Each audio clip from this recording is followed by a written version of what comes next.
Sufism ना ही हिंदू है ना इस्लाम का है। सूफीज़म एक अलग ही हाइब्रिड बोल लो आप इसको, ठीक है, एक अलग ही प्रकार की विधि है, वो हाइब्रिड ही है। अगर हिंदू और इस्लाम की शादी करवाई जाए तो सूफीज़म पैदा हुआ। कैसे? निराकार का भाव इस्लाम के पास है, निराकार यानी कि फॉर्मलेस का भाव जो है वो इस्लाम के पास है, लेकिन चोट करने का भाव हिंदुओं के पास है, और ये दोनों ही होती हैं सूफियों के पास, राइट। तो इसको तुम ऐसे समझो कि निराकार का मतलब क्या होगा? फॉर्मलेस, कोई फॉर्म नहीं है ना, ना कृष्ण है ना कोई रूप है, रंग रूप नहीं, क्यों कि कृष्ण है ये, या इनके मोर का पंख है, या ये शिव हैं, या ये राम है, धनुष बाण है इनके पास, ऐसा कोई भाव नहीं है, तो रूप नहीं है, ठीक है। तो निराकार भाव किसका? इस्लाम का। लेकिन चोट करने की विधि किसकी? हिंदुओं की। हिंदुओं के पास सबसे सुंदर अगर कोई चीज़ है मेरे ख्याल से तो वो चोट करने की विधि है कई प्रकार की। हिंदुओं के पास योग है, मैं छोटे छोटे एग्जांपल देता हूँ, ज़्यादा डीप में नहीं, बस समझ लो चोट का मतलब क्या होता है। अगर चोट नहीं आई समझ में तुम्हें, तो तुम्हें सूफिज्म बिल्कुल नहीं आएगा समझ में। चोट का मतलब, पहले हम योग का एग्जाम्पल लेते हैं। योग क्या करता है? योगी व्यक्ति, जैसे फॉर एग्जाम्पल नाभि में कोई कोई प्रेशर पड़ा तुम्हारे, अचानक से तुमने कोई फियरफुल चीज़ देख ली, अचानक से फियरफुल चीज़ देखते ही तुम्हारे नाभि पर ढक करके वो होगा, आवाज़ आएगी, उस पर धक्का सा लगेगा, है ना। तभी देखा है, जब भय होता है बहुत ज़्यादा तो पेट खराब हो जाता है ना। तो ये मैं छोटे छोटे एग्जाम्पल दे रहा हूँ। जैसे मान लो तुमने किसी गर्ल या बॉय को देखा, तो जो मूल आधार चक्र है वहाँ से लस्ट का ब्लड फ्लो छूटता है। अगर थोड़ा भी गौर से देखोगे ना, तो बिना ब्लड फ्लो छूटे हुए तुम्हारा, ध्यान से सुनना, मैं बॉडी की बात कर रहा हूँ, मैं भाव की बात नहीं कर रहा अभी, बॉडी कैसे रिएक्ट करती है। तो ये जो विज्ञान है ये योगियों के पास तो है ही। तो तुम अगर किसी बॉय या गर्ल को देख रहे हो तो बिना ब्लड फ्लो छूटे हुए लस्ट आएगा नहीं आप पे। तो योगी क्या करता है? योगी मूलधानी पे सारा ध्यान ले आता है कि मैं ब्लड फ्लो नहीं आने दूंगा, सीधी बात ये है ना। वो इस बात पे ध्यान नहीं देता कि सांस को ऐसे साधो या सांस को ये करो, वो दैट्स अ डिफरेंट थिंग। उसका सारा का सारा ध्यान किस चीज़ पे होता है? कि मैं शरीर के ऊपर अपना काम करूंगा, शरीर कैसे रिएक्ट करता है। तो शरीर के द्वारा भी एक रास्ता होता है जाने का, ठीक है, तो उसको हम कहते हैं योगी। उसके बाद आ जाओ मंदिर। मंदिरों की जो खास बनावट है, स्ट्रक्चर्स है, स्ट्रक्चर में क्या काम करता है? एक विशेष प्रकार का डोम शेप है, डोम शेप के नीचे मान लो तुम ध्यान कर रहे हो, तो जब तुम ध्यान कर रहे हो तो वो ध्यान किस विशेष स्थिति में किया जाता है? जमीन से आपका कांटेक्ट नहीं होना चाहिए, जमीन से थोड़ा सा उठ के आपको करना है ध्यान। ऊपर क्यों एक डोम शेप बनाया जाता है? ताकि जो भी वेव्स आपसे निकल रही हैं वो वेव्स आपके अंदर दोबारा से समा जाए, राइट, यानी कि लीकेज कम से कम हो। कुल मिला के बात है लीकेज, है ना। ये जो विज्ञान है ये चोट है, और जो योगी करता है, योगी करता है शरीर की चोट करता है। यहां तक आप समझ गए? तो चोट शब्द को बहुत अच्छी तरह समझना, वरना सूफियों की बात आपको समझ नहीं आएगी। तो हिंदुओं की तो ले लो चोट, इस्लाम की ले लो क्या? निराकार का भाव। अब आ जाओ आप सूफियों के पास। सूफी फकीर क्या करता है कि पहले म्यूजिक करेगा, ध्यान से सुनो, उसके कई मैं ज्यादा डिटेल में नहीं बताऊं, लेकिन मैं आपको बेसिक बेसिक चीजों को छू के बताऊं कि मेन एसेंस क्या है सूफियों का। सूफी क्या करेगा? सूफी पहले गाएगा गाना, ध्यान से सुनना, अब ध्यान से सुनना, वो गाने की मदद से चोट को जगाएगा, चोट, ठीक है। तो पहले आपको चोट कैसे करते हैं वो देखना, सूफी चोट कैसे करते हैं। जैसे गाना आपको देखना, सुन, ध्यान सुनना।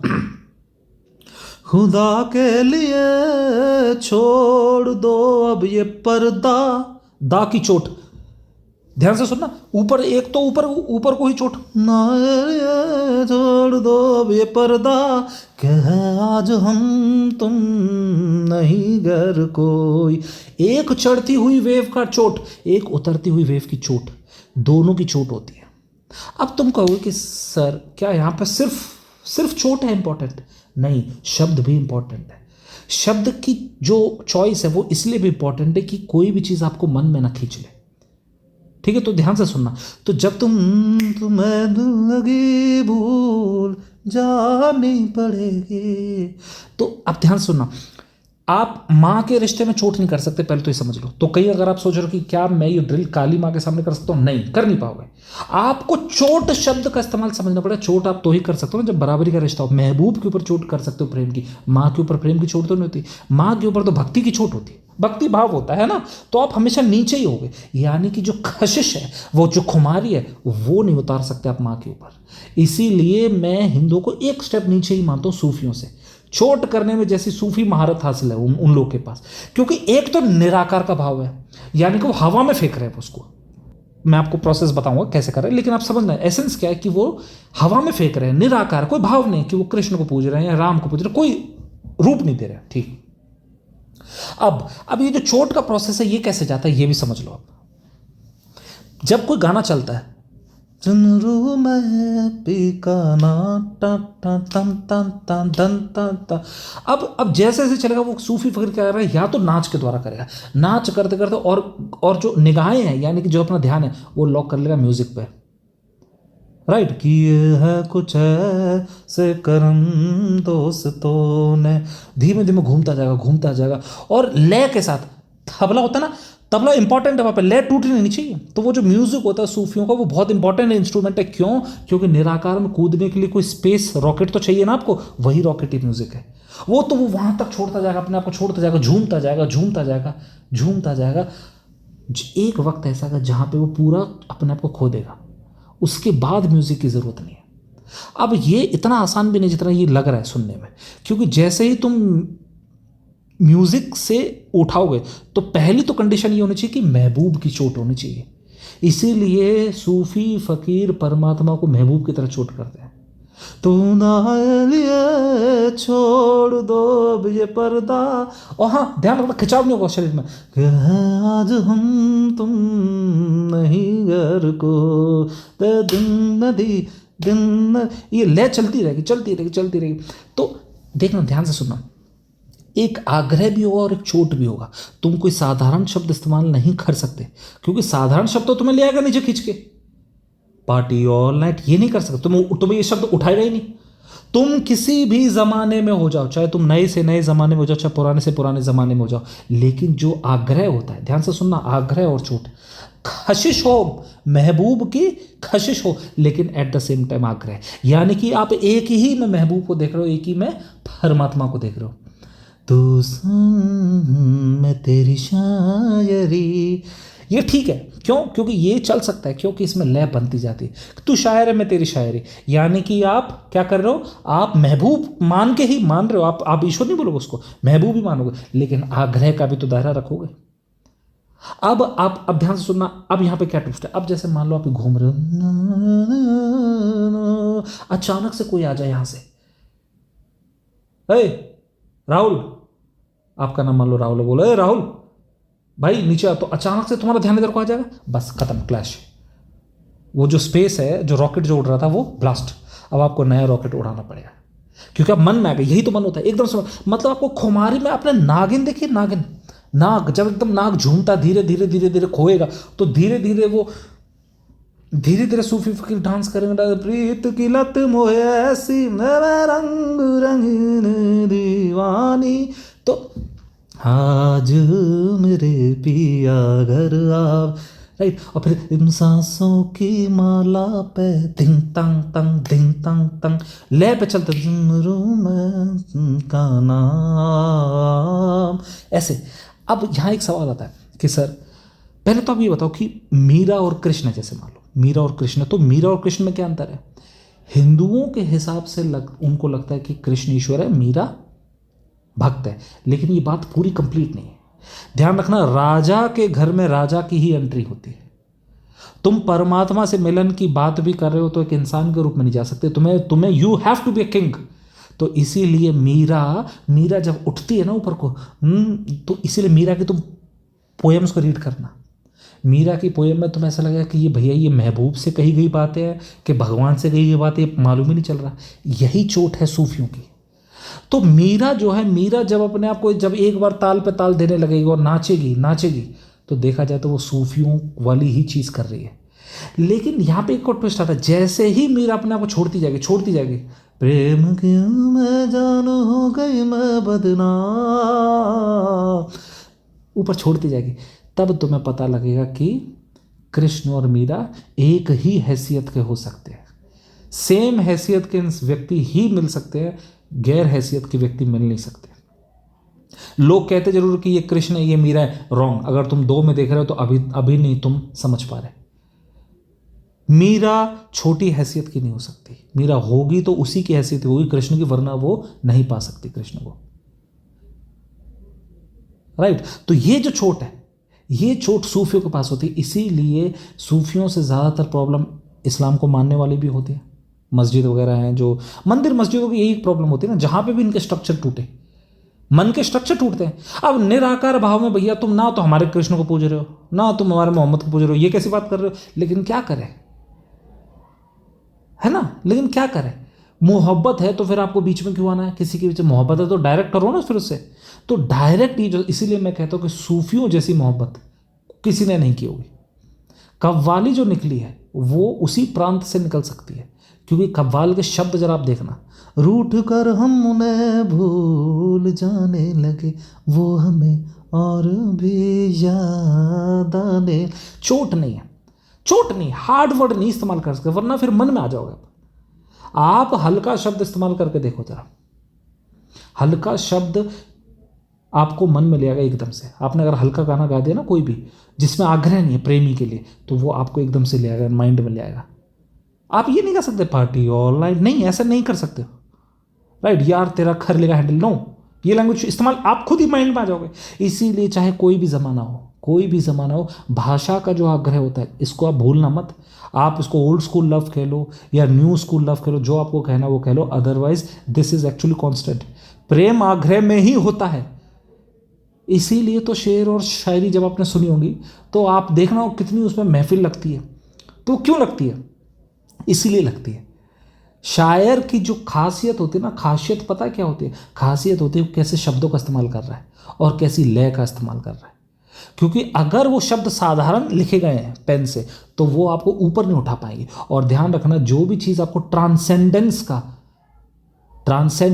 यानी कि पार की खबर का ख्याल ना दे सके, उन चीज़ों में दम होती नहीं। इसीलिए काफ़ी लोग मेरे से पूछते हैं कि भाई साहब क्या बताओ, एक राइटर है मान लो गुलजार साहब मान लो, या एक सिंगर है नुसरत फ़तेह अली खान साहब, ऐसी क्या खास बात है? यही तो आप नहीं समझ रहे। ये कोई भी आप साधारण सिंगर नहीं है, वो पार की खबर ला रहे हैं। पार की खबर जो भी आपको दे देगा तो ऐसे ही होश होते। पार की खबर जब आप इनकी बातें सुनो तो ऐसा लगे कि वो साधारण आदमी तो बोल नहीं सकता। चोट नहीं है शब्दों में बिल्कुल, यानी कि ऐसी कोई चीज़ नहीं जो आपको मन में ले आए, ऊपर ऊपर उठाते जाएंगे। एक मोहब्बत की अपनी चोट होती है, लेकिन ऊपर ऊपर ऊपर उठाते जाएंगे आपको बातों बातों में।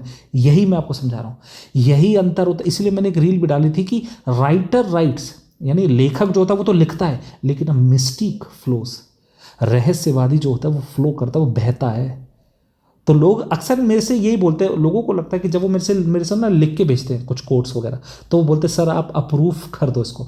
तो देखो, मैं कोई किसी भी चीज़ को नॉर्मल तब बोलता हूँ जब वो साधारण भाषा में लिखी गई है, लेकिन अगर किसी चीज़ में पार की खबर आ रही है, पार की खबर, तो मतलब वो साधारण इंसान नहीं, वो इंसान साधारण नहीं हो सकता। तो सूफियों का ये जो मोहब्बत है, ये जो मोहब्बत की चोट है, ये मोहब्बत की चोट अगर नहीं समझोगे तो कबीर को नहीं जान पाओगे।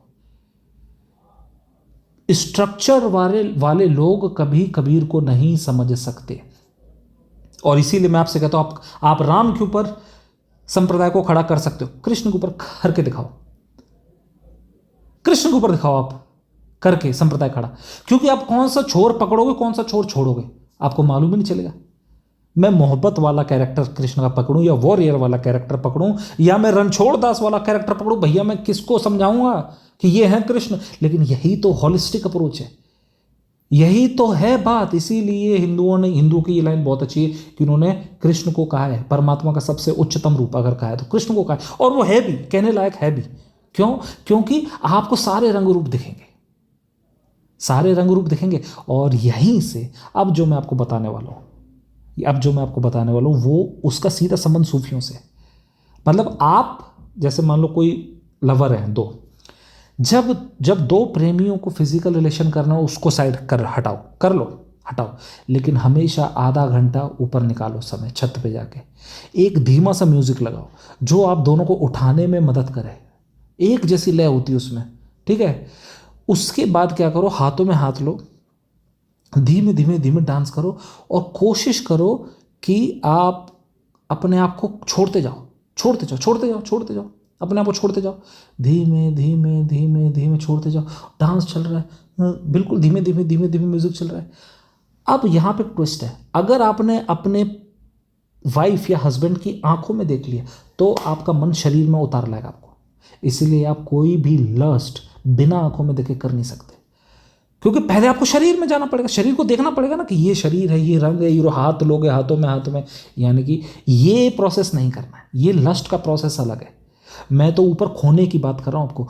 तो वो जो संगीत है जिसको सूफी फकीर इस्तेमाल करते हैं सीढ़ी के रूप में परमात्मा निराकार में कूदने के लिए, तुम अपने पार्टनर का भी इस्तेमाल कर सकते हो। तो पार्टनर को मान लो तुम अपनी बाहों में बाहें ले रहे हो, बिल्कुल धीमा, सब कुछ भूल जाओ आसपास क्या चल रहा है, भूल जाओ, आने दो खुमारी को आने दो, बुलाओ उसको, धीमे धीमे आएगी खुमारी, आएगी म्यूजिक, और म्यूजिक को चालू रखना, लय बनेगी आपकी, 5-10 मिनट लगेंगे, लय बनती जाएगी धीरे धीरे, लय नहीं टूटनी चाहिए। लय टूट गई तो फिर से आप आ जाओगे माइंड में एकदम से, धीमे वो आप उठते जाओगे, ऊपर उठते जाओगे, तब आपको पता चलेगा every partner is a stepping stone. वो परमात्मा ही क्या जो महबूब ना हो सके, और वो महबूब ही क्या जो परमात्मा ना हो सके। तो मुझे ये बताओ, तुम जब वो महबूब ही क्या जिसके ऊपर मदद लेके, जिसके ऊपर स्टेपिंग स्टोन यानी कि पैर रख के तुम निराकार में कूद ना पाओ, वो म्यूजिक क्या जिसके ऊपर पैर रख के तुम निराकार में कूद ना, जंप ना कर पाओ। मान लो मैं गिटार प्ले कर रहा हूं, अगर मैं गिटार प्ले कर रहा हूं तो मैं लेखक हूं। अभी मैंने बोला था राइटर तो लेखक तो लिखता है, लेखक हो सकता हूं, लेकिन जो मिस्टिक होता है रहस्यवादी, वो कूदना जानता है कि गिटार तो साधन है, अभी मैं बजाऊंगा 5-7 मिनट के लिए, 5-7 मिनट, 10 मिनट, 15 मिनट, फिर मैं धीरे धीरे छोड़ दूंगा अपने आप को। और यही विज्ञान होता है मूर्ति का विज्ञान यही तो होता है। आप किसी मूर्ति को देख रहे हो और उस मूर्ति में आपने देखा तो आपको भाव आने लग गया। अब वही उसी मूर्ति को आप बोल रहे मेरा माखन चोर है, मेरा माखन लाला खाएगा, कुछ है दही खाएगा, धीरे धीरे आप भाव उमड़ रहे हैं आपके उस मूर्ति, और वही मूर्ति आपको कूदने में मदद करेगी निराकार में। लेकिन प्रॉब्लम यही कह जाती है, लोग मूर्ति में भाव तो बना लेते हैं लेकिन फिर निराकार में कूदने की दम नहीं है, क्योंकि वो मूर्ति नहीं छोड़ पा रहे। समझ रहे हो? इसीलिए हर दिन जियो और हर दिन मरो, हर दिन अपने रात को महबूब को छोड़ो। एक बार जब आप डांस करो अपने महबूब के साथ, एक बार उस सीढ़ी को छोड़ जाओ, निराकार में कूदो, भले 2 मिनट, भले 30 सेकंड, भले 15 सेकंड, एक बार आपको ये महसूस हो जाए कि कैसा लगता है अपने आप को छोड़ के, क्योंकि आप ज़्यादा देर तक ऊपर नहीं रह पाओगे। लेकिन कोई बात नहीं, एक बार आपको समझ आ गया राज, तो फिर आप बेटी के प्रेम में भी कूद सकते हो, दीदी के प्रेम में भी कूद सकते हो। क्यों? आपको बस खाली आपका व्यक्तित्व तो लॉक हो जाएगा ना, आपको देखने की निगाह आ जाएगी। मान लो दीदी है, तुम आप मेरी दीदी हो, खत्म बात। अब वो दीदी बोले कि नहीं भाई क्या हो गया, मैंने कहा नहीं दीदी मैं आपसे लॉजिकल बात नहीं करूँगा, आप मेरी दीदी हो, बस खत्म बात। तो आप व्यक्तित्व को लॉक कर रही हो, समझ लो। दीदी आपसे बोलेगी माइंड वाली बात है कि नहीं भाई बताते रहो कुछ है या कोई परेशानी है, लेकिन तुम कुछ भी नहीं सुनना चाह रहे, तुम सिर्फ एक ही चीज़ करो कि आप मेरी दीदी हो, मैं भाव देख रहा हूँ आप में, वही वाला जो मैं मूर्ति में देख रहा था। तो वो दीदी स्टेपिंग स्टोन बन जाएगी निराकार में कूदने का, यानी कि ऊपर जंप मारने का आखिरी जो वो होता है पायदान, वो दीदी बन जाएगी। तो अब मुझे बताओ कौन सी गर्ल है जो ईश्वर नहीं होती? इसीलिए मैं कहता हूं आप हर गर्ल की हेल्प ले सकते हो निराकार में कूदने में, और गर्ल बहुत आसानी से आपकी हेल्प कर देगी। राइट? इसीलिए मैं हमेशा कहता हूं कि गर्ल्स आर गॉडेस। क्यों? इसीलिए ये है रीजन। आप सही इस्तेमाल अगर करो तो आपका जो पार्टनर जो बॉय है वो भी आपकी हेल्प कर सकता है परमात्मा में जंप मारेगा, निराकार की जंप। और एक बार आपको समझ आ गया कि ये हाउ डज इट फील, कि थोड़ी देर के लिए चेतना उठी और छूटा मैं मन से, थोड़ी देर के लिए कैसा लगता है, कैसा महसूस होता है? हल्कापन, बिल्कुल हल्कापन, टाइमलेसनेस का आपको बोध आएगा। और आपको एक बोध और भी आएगा, और वो पता है वो बोध क्या है? Staying in the present. आपके सोचने से नहीं होता कि we want to stay in the present, नहीं, ये है सूफियों की बात। तो अल्हड़पन की जो बात है ना, जो आप कहते हो कि कबीर कौन है, चैतन्य कौन है जो नाचते फिरे, मीरा कौन है? आप मीरा को किसी लॉजिक में समझा नहीं सकते। आप मीरा को किसी भी क्लासरूम में, किसी भी कहीं आप ये सोच रहे हो कि मैं उनकी बुक्स को रीड करूं, उससे समझाया नहीं जा सकता। एक डांस होता है दारविश डांस, उसमें बहुत तेज घूमते हैं, राइट? सूफियों के पास एक डांस होता है, बहुत तेज तेज तेज घूमते हैं, वो भी सारा लॉजिक वही है, अपने आप को भुला दूं मैं किसी प्रकार से। कोई तो दारू पी लेता है, कोई गांजा अफीम पी लेता है, और कोई इस प्रकार से अपना स्पिरिचुअल जर्नी करता है। तो यही मैं आपसे कह रहा हूँ कि ना जीवन के बड़े सुंदर पहलू हैं। कोई सूफियों से सीखता है, कोई कहीं से सीखा, अपने आप को लिमिट मत करो। वो इंसान बहुत अभागा है, वो कौम भी बहुत अभागी, खैर कौम तो अभागी ही रहती, संप्रदाय भी अभागे ही रहते हैं। ये लोग इतने अभागे कि काश ये थोड़ा सा अपना 2 कौड़ी का एरोगेंस है, 2 कौड़ी का नीचे करते और आपस में जो चीज़ सूफियों के पास है वो हिंदू ले लेता। हिंदू के पास निराकार का भाव नहीं है, वो हर चीज़ को किसी न किसी गॉड से जोड़ देगा। अब दिक्कत ये है, आदमी निराकार में कूदे कैसे? अपने आप को जानेगा तब ना जब कृष्ण से छूट पाए, अपने आप को तो तब जानेगा जब माँ काली से छूट पाए, वो वहीं नहीं छूट पा रहा। अब राम राम राम बोली जा रहा है, उसी में तुम प्राउड फील कर रहा हो। अरे अपने आप के ऊपर कूदना इज योर अल्टीमेट जर्नी। अंत में तो तुम्हें अपने आप ही कूदना है ना। अब तुम वो राम ही नहीं छोड़ पा रहे। इसलिए हिंदू की ये कमजोरी रही। इस्लाम वालों की ये दिक्कत रही कि पहली बात तो म्यूजिक के साथ उनको प्रॉब्लम है, जो मेन स्ट्रीम जो वैसी कंजर्वेटिव इस्लाम है। और दूसरी ये रही कि उनको चोट नहीं करना आता, जैसे हिंदुओं के पास है। शरीर की चोट है हिंदुओं के पास, सांस की चोट है। बौद्धों के पास सांस की चोट है बहुत अच्छी। बुद्धिस्ट जो होते हैं वो क्या करते हैं, सांस की तो चोट करते हैं। सारा विज्ञान, विपसना मेडिटेशन और कितने सारे प्रकार के हैं, सारा विज्ञान सांस का ही तो है, राइट। सांस से ही संकल्प बनाएंगे, सांस से संकल्प डालते जाएंगे डालते जाएंगे डालते जाएंगे शरीर को, एंड दे विल स्वेट, पसीना निकाल देंगे शरीर से भरी हड्डी में। तो सांस के तो विज्ञान है। शिव ने कितना दिया सांस के विज्ञान के ऊपर। ये सारा राज चोट का है। आप चोट किस में माहिर हो देने में। कोई जो बोलने वाला, जो अच्छा जो बोलने वाला व्यक्ति होता है ना, वो जुबान की चोट दे सकता है आपको। जो भी इंसान ट्रांसेंडेंस का थोड़ा भी अगर आपको वो दे दे हिंट, वही आपको हिप्नोटाइज कर लेगा। आपका लगाव उसी से हो जाएगा। जरा सी अगर आपने भाषा में अपने ट्रांसेंडेंस का थोड़ा सा भी पार की खबर ला दी, थोड़ा सा भी ऐसे जादुई मतलब उठा दिया माइंड से ऊपर, वो आपका होगा। वो इंसान आपको भूल नहीं सकता। फिर वही जादू है यहाँ पे। अब उसी कला का या तो इस्तेमाल कर लो आप परमात्मा में जंप मारने का, या आप इस्तेमाल कर लो नॉर्मल हिप्नोटाइज वगैरह करने में। तो जब तक सूफियों को नहीं समझोगे तब तक कबीर को नहीं समझ सकते। अल्हड़पन को ये स्ट्रक्चर्ड वाले तो बिल्कुल नहीं समझ सकते। They will never accept you कि गुरु गोविंद दो खड़े काके लागू पाए। बोले यार गुरु अपने जिन गोविंद दियो बता हटाओ, कि बलिहारी आपकी गोविंद दियो बता, तो मैं तो आपके पकड़ लूँगा पैर गुरु पे। Why are you unnecessary creating. कितने शास्त्र बना रहे हो तुम, गुरु ये होना चाहिए गुरु होना चाहिए। अरे सारा खेल भाव का है। ये मैंने भाव डाला, चलो आगे बताओ आगे बताओ। एक तो दिक्कत क्या है, लोग अटके रह जाते किस चीज़ में कि हम सीखेंगे। अरे जीवन सीखने के लिए नहीं है, सीखना एक हिस्सा है जीवन का। जीवन जीने के लिए है। अब जियोगे कब, सीखते ही जाएंगे सीखते ही जाएंगे। एक पल में सीखोगे भाव क्या होता है, भाव को छोड़ो और भाव को देते जाओ, जीवन सीख गए आप।